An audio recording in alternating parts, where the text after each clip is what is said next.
За өдрийн мэдрэг үзэгчдээ Mass-ийн сайт та бүхэндээ мэдээллийг худалдаа аж үйлдвэрийн танхимаас шууд амжуулан хүргэж байна. За чинээлэг давхархтай Монголын төлөө урайтай одоо жидүү форум яг одоо болж байна. За энэхүү форумд улсын их хурлын гишүүн бүсчилсэн хөгжлийн дэд хорооны дарга Бадам Сүрэн оролцож байна. Танд өдрийн мэдрэг. Баярлалаа. Өдрийн мэнд.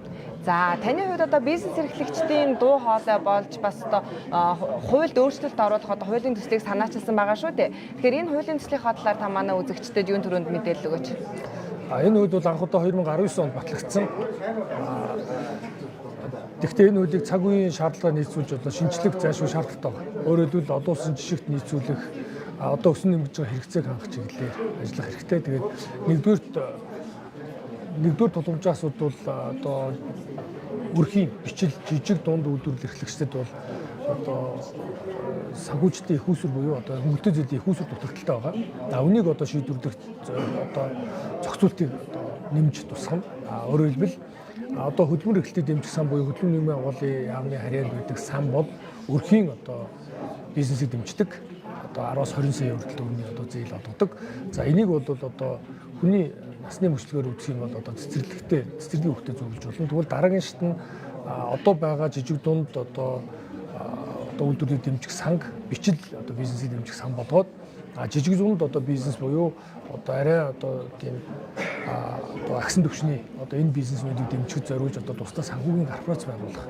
Энд бол хөрөнгийг яаж төвлөрүүлэх вэхээр одоо бол улсын төсвөөс 4-5 жилийн өмнө тодорхой хөрөнгө төвлөрсөн. Энэ нь бол одоо зөвхөн хүүгээрээ харивчдаг. Тэгээд энэ өсөн нэмэгдэхгүй байгаа. Тийм учраас энийг үндэсний баялагын сангийн хөгжлийн сангаас одоо жил бүр одоо 100-аас доош тэрэн дөрөвний одоо их усүрээр нэмэгдүүлж явах. 10 жилийн дараа хэд нэг их дөрөвний одоо их усүртэй болно шүү дээ.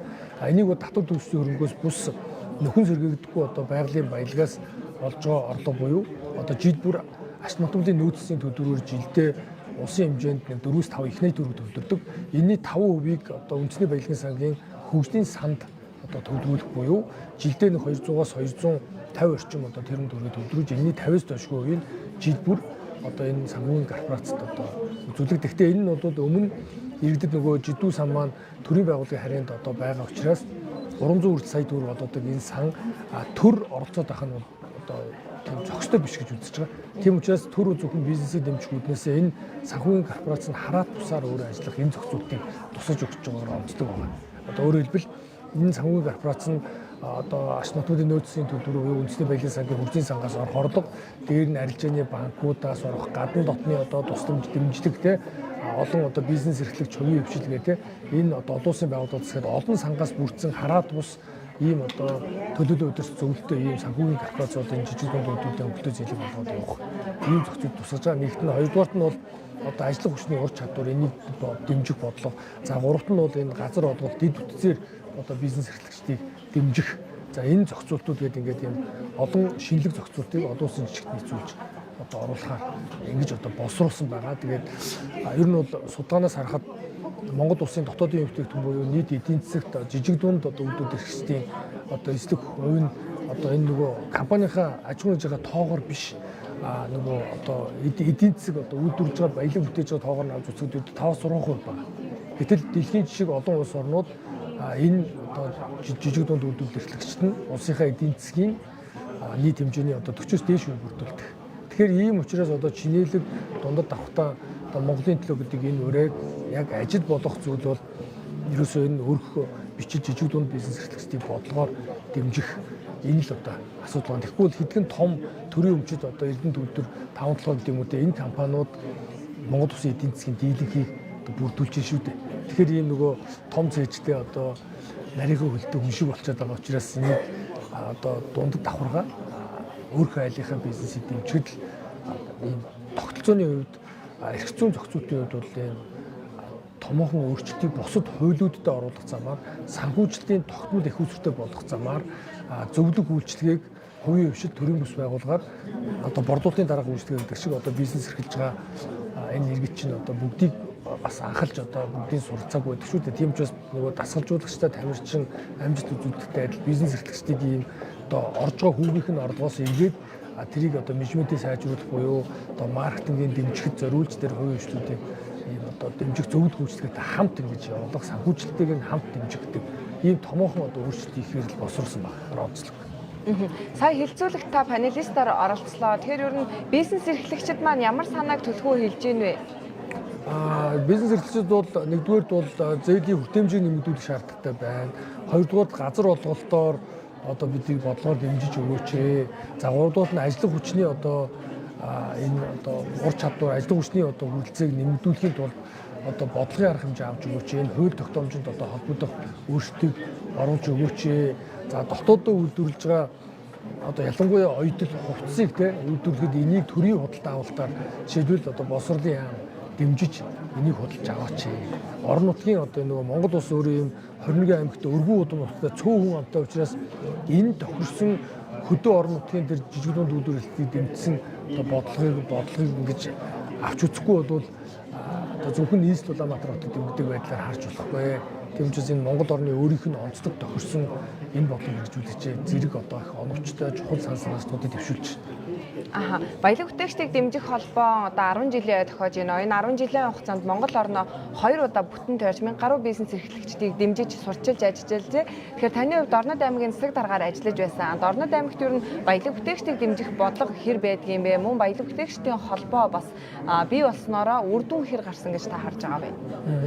Энэ бол маш үр дүнтэй байна. Өөрөөр хэлбэл зах зээлийн эдийн засгтай оронд энэ одоо эдийн засгийн салбарт нь энэ мэргэжлийн холбоот цонхлог үүрэг гүйцэтгэдэг төр биш те төр зөвхөн зохицуул хийгээл орхино яг авч явах амьд организм тэрийг одоо хэрэгжүүлэгч нь бол мэргэжлийн холбоот гэдэг. Тэгвэл одоо ардчсан нийгэмд бол одоо төрийн бүс байгууллагууд, иргэний байгууллагууд энэ өөрөө одоо нийгмийнхээ хөдөлгөж хүчүүлдэг тийм. Тэгэхээр энэ зүй тогтолцооны дагуу энэ баялаг бүтээгчтэй холбоо бол цаашид улам одоо үн цэнтэй болж гүйцэтгэх үүрэг нь улам нэмэгдэнэ. Дорнод аймгийн хувьд бол бид яг энэ дэлхийн жишгийн дагуу нэгэнт зах зээлийн эдийн засгийг сонгосон орны хувьд Дорнод аймагта хувийн хвшлүүдийг одоо бүгдийг ийм холбоонд хамруулж одоогоор одоо 4 дээвэр холбоо нарийн бичгтээ үйл ажиллагаа явуулж байгаа. Нарийн бичгийг нь 50% цалингийн одоо аймгийн төсөөс 50% цалингийн одоо холбоод өөрсдөө гишүүнчлэгийн хор хамжаас өгөөд ингээд мэргэжлийн нарийн бичиг нь мэдээлэлээр хангаа сургууль зөвлөгөөн зохион байгуулж одоо координатор хийжтэй ингээд энэ одоо холбоотыг бол нэлээд тийм ам орсон манай холбоод бол их тийм хувийн хвштэйгээ яг тамтын ажиллагаатай төр хувийн хвштэйг хооронд нь холбогддог гүүр болох үүргээ бол их сайн биелүүлж явж байгаа. Тэгэхээр энэ одоо мэргэжлийн холбоодоо дэмжээрэй гэдэг энэ тасимд бас уриалъя те. Мэргэжлийн холбоо нь бизнес эрхлэхийн эрх ашигын төлөө маш сайн яваарай. Төртөө сайн холбож өгөөрэй те. Энэ дээр бол илүү сайн улам илүү үүрэг тав хүн гүйцэтгэж шүү. Тэгээ тэрний үр дүнд бол Монголын маань эдийн засаг жижиг дунд хувийн хвшлийн оролцоо олон нэмэгдэх шүү гэдэг. Тэгэхээр та нийт баялаг бүтээгчдтэй хандаж юу гэж хэлмээр байна вэ? За баялаг бүтээгчид бол ажлын байр хамгийн их гаргаж улс орны эдийн засагт хамгийн хувь нэмэр оруулж байгаа ийм л хүмүүс. Тэгээ Монгол улсад бол нэг сонирхолтой судалгаа байгаа. Монголчуудын одоо дийлэнх нь бизнес эрхлэх хүсэл эрмэлзэлтэй. Гэтэл зарим оронд ийм хүсэл эрмэлзэл бол их бага байдаг гэж. Тэгээ энэ бол өөрөө их том хөдөлгөж хүч. Ганцхан одоо төрөөс бодлогын томоохон дэмжлэгүүдийг одоо хэрэгжүүлэх бизнес эрхлэгчид маань алхам тутамдаа суралцах. Тэгээд Монгол орныхоо онцлог тохирсон хүн ам зүйтэй өргөн удам нутагтайгийн хувьд бол экспортын чиглэсэн төрийн худалдаа авалтаар дэмжсэн энэ бодлогын төрөөс одоо хэрэгжүүлээ. Бизнес эрхлэгч баялаг бүтээгчид тав хүн маань шантрахгүйгээр одоо улам илүү сайн хөдөлмөрлөөрэй. Сая одоо энд Монгол үйлдвэрлэж байгаа одоо шүдний сойз тий. За тэгээд одоо онцлог одоо шинэ одоо ийм мөрийн бүтээгдэхүүнүүдийг одоо бас сурчил таниулж байна. Тэгээд улам хөгжиж байгаа. Манай одоо баялаг бүтээгчид одоо үйлдвэрлэж байгаа бүтээгдэхүүн тэгээд бүгдээр үйлдвэрлэгч улс орё. Үндэсний үйлдвэрлэлээ хөгжүүлье. Тэгээд баялаг бүтээгч таах маань улам хичээгээрэй.